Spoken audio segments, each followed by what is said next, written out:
In today's episode, we'll be following Tony G on Party Poker Big Game Cash Game with blinds of 25 and 50 pounds and with a straddle of 100 pounds. In this hand, the player under the gun raises pre-flop to 350 and gets 3 callers. Tony in the straddle sees kings and raises to 1600. He gets called from the same 3 callers. On the flop, Roberto Romanello from the small blind leads out with 3,000 on a 6,800 pot.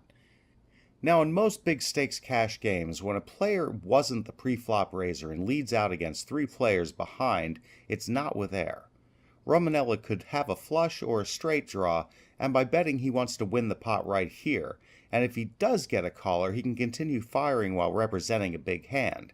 If he gets raised, he'll probably re-raise if he has a flush draw.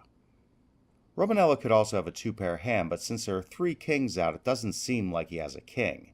He could have a 4 or 2, he could also have a set, but he might check with it and let the pre-flop raiser continue betting. Tony has the nuts, and it's not so easy to flop-top set. When a player has a set, he'll try to extract the maximum by playing slow or aggressive according to the situation.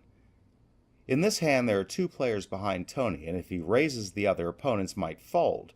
In addition, Tony knows that Romanello's range here is from a draw to 2 pair, and he'll probably call a raise but fold on the turn if he misses his draw.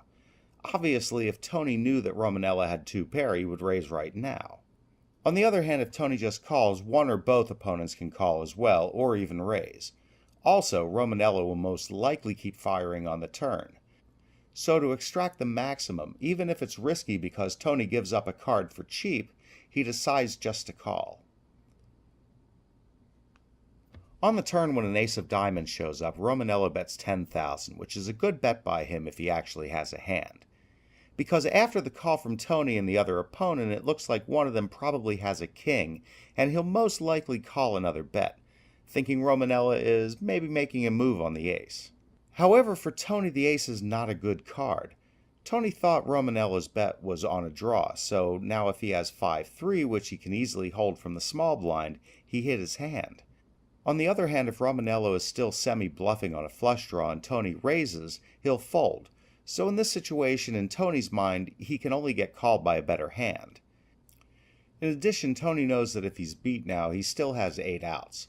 On the other hand, as mentioned, if Romanello misses his draw on the river, he'll probably bet big. This is why he just calls. On the river, a 9 of hearts shows up and Romanello checks.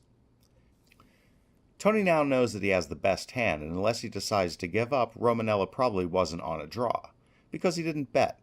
And he has something decent but not huge, and it looks like by this check Romanello means to check call instead of bet and face a raise. Tony also knows that so far he was representing some kind of a draw or king in his hand, so to continue disguising his big hand he decided to go all in, and if Romanello suspects he was on a draw, he'll call. In addition, the ace showed up, and if Tony G has just a king after just calling on the flop, why would he shove now? This also seems suspicious to Romanello, who decided to call with 2 pair.